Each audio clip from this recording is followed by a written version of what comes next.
Mga kapatid, babasahin po natin ang paksa ng ating leksyon, ang pag-iibigang magkakapatid. Ang isa sa napakahalagang aral o doktrina na tinanggap natin ay ang pag-iibigang magkakapatid o ang pagkakapatiran. Subalit, nakalulungkot sapagkat nang bumangon ang mga suliranin sa iglesia at ang naging hakbang ng kasalukuyang mga namiminuno ay nagbunga ng pagkakabahagi, paglalabanan na sumira sa kapatiran. Marami sa mga kapatid at mga mahal natin sa buhay ang napupuot na sa atin at ang iba sa atin ay ganoon na rin ang nararamdaman sa kanila. Pag-aaralan natin ang leksyong ito upang malaman natin ang marapat nating gawin o kung paano natin dapat harapin ang lumulubhang suliraning ito sa kalagitnaan ng magkakapatid sa iglesia. Dumako tayo sa unang bilang. Ano ang utos ng Diyos ukol sa kapatiran sa loob ng iglesia? Ang sagot, utos ng Diyos na ibigin natin ang pagkakapatiran. Kaninong utos na tayo ay umibig sa kapatiran? Utos ito ng Diyos.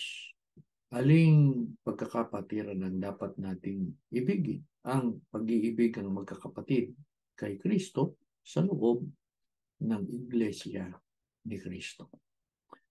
Sa kasunod na bilang, paano natin dapat ibigin ang kapatid natin sa pananampalataya at gaano kahalaga na ibigin natin ang kapatiran sa loob ng iglesia? Ang sagot, magkaibigan kayo sa isa't isa kung paanong inibig tayo ng Panginoong Kristo. Sa gayon, makikilala ng lahat na tunay kayong mga alagad niya. Sino po ang dapat nating tularan sa pag-ibig na iniukol sa atin? Tularan natin ang Panginoong Kristo. Paano pinatunayan ng Panginoong Kristo ang pag-ibig niya sa atin? Bagamat tayo po ay makasalanan, inihandog niya ang kanyang buhay para sa atin. Ano ang napatutunayan natin kung may pag-ibig tayo sa isa't isa? Kung iniibig natin ang kapatiran sa iglesia. Sa gayon, makikilala ng lahat na tayo po ay tunay na alagad ng Panginoong Kristo. Kahit na ipinatiwalag tayo ng kasalukuyang namiminuno sa iglesia, alam nating hindi pinagtitibay ng Diyos yun. Nananatili pa rin tayong kapatid. Tunay na kaanib sa iglesia ni Kristo at tunay tayong alagad. Upang mapanatili natin ang gayon, dapat nating panatilihin ang pag-ibig natin sa kapatiran kahit pa may mga kapatid na napupuot sa atin. Sa kasunod na bilang, paano tayo dapat magtawagan sa isa't isa sa loob ng iglesia? Ang sagot, tayong lahat ay magkakapatid. Kaya, dapat nating tawagin ang isa't isa na kapatid.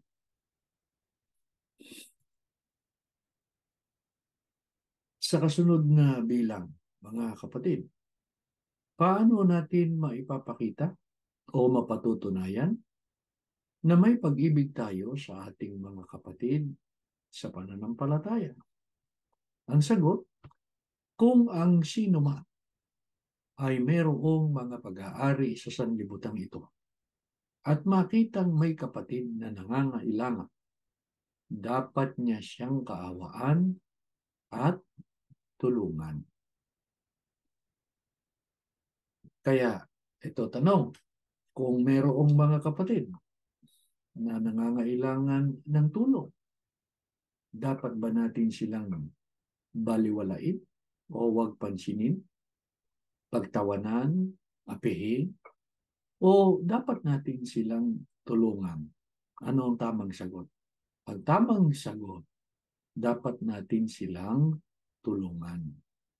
Sa kasunod na bilang, subalit, lahat ba ng mga kapatid na nangangailangan ay dapat tulungan? Ang sagot, basahin natin. Dapat tayong magsihiwalay sa mga kapatid na lumalakad ng walang kaayusan at hindi ayon sa aral na tinanggap natin. Dapat bang tulungan ang sino mang kapatid na lumalakad ng walang kaayusan at hindi lumalakad ng ayon sa tinanggap nating aral? Hindi. Sa halip, ang sabi, dapat tayong magsihiwalay sa kanila. Alamin natin sa kasunod na bilang. Sino ang tinutukoy ng mga kapatid na lumalakad ng walang kaayusan at hindi ayon sa mga aral ng Diyos? Ang sagot, ang mga kapatid na hindi man lamang nagsisigawa o ayaw magtrabaho. Ano ang kolokyal na tawag doon sa hindi gumagawa, ayaw magtrabaho? Anong tawag doon? Tamad. Kundi mga mapakialam sa mga bagay ng iba. Ipinag-uutos sa kanila na sila'y magsigawa at magsikain ng kanilang sariling tinapay. May mga pagkakataon ba na nakakakita tayo ng mga kapatid na ayaw gumawa at sa halip ay mapakialam sa mga bagay ng iba? Meron. Ano po ang ipinag-uutos ng Diyos sa kanila? Dapat silang magsigawa.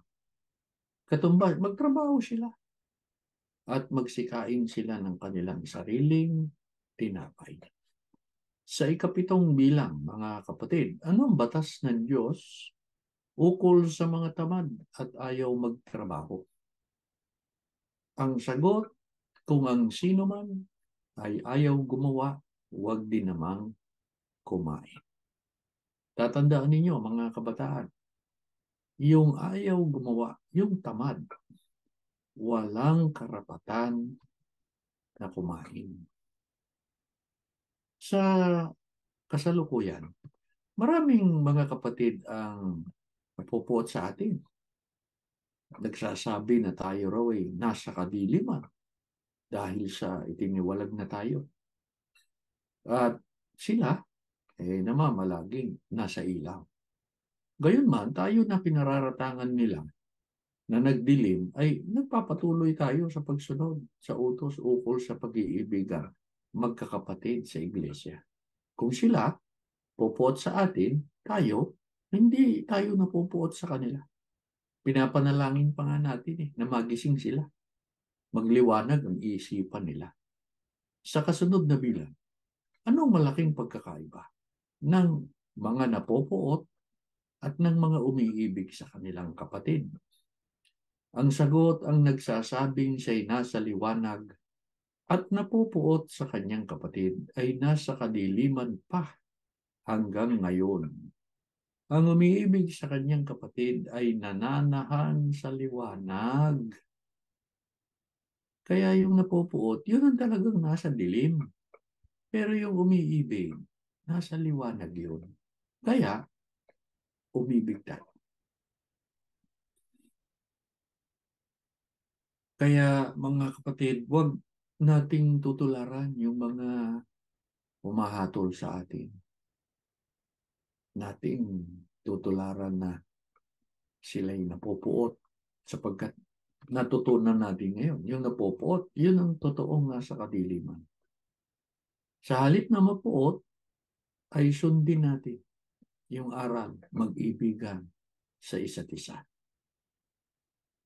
Mamalagi tayo sa pagsunod sapagkat yun naman ay utos ng Diyos. At kapag sinunod natin ang utos ng Diyos, alam natin, mapapabuti tayo. Pag-aaralan natin sa susunod nating pagsamba ang karugtong ng leksyong ito tungkol sa pag-iibigang magkakapatid. Subalit, bago tayo tumayo at manalangin muli ay babasahin natin ang paksa ng ating leksyon. Ang pag-iibigang magkakapatid. Tumayo po kayo at tayo'y mananalangin. Ama namin Diyos, salamat po ng maraming sa iyo. Ipinahintulot mo po na matupad namin ang aming banal na sagutin na ikaw ay aming purihin at sambahin. Salamat po, Ama, sa mga katotohanan na tinanggap namin sa pagkakataong ito. Nawa po ang iyong mga salita ang patuloy na gumabay sa bawat isa sa amin. Dito namin ibatay ang aming pamumuhay upang kailanman huwag kaming maligaw ng landas, huwag kaming mahiwalay sa iyo. Makatiyak kami ng panghakong kaligtasan. Patuloy mo pong pagpalain ng mga magulang na nakikinig at patuloy na nakakapiling namin sa mga pagsamba. Gamitin mo po silang mabisang kasangkapan, una sa lahat, sa pag-akay sa kanilang buong sambahayan, sa matuwid na mga paglilingkod sa iyo. Patuloy din nilang turuan, paalalahanan ng kanilang mga anak tungkol sa wastong pagsunod at pag-iingat sa iyong mga salita. Panginoong Jesus, ikaw na pong bahala sa iyong mga lingkod. Lagi mong basbasan ng mga kabataan. Huwag mo silang pababayaan. Paglaanan sila ng magandang kapalaran.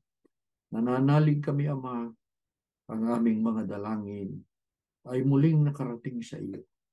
Ibibiyaya mo po ang kasagutan sa mga pakiusap ng iyong mga lingkod, alang-alang pa rin sa kaluwalhatian ng iyong pangalan.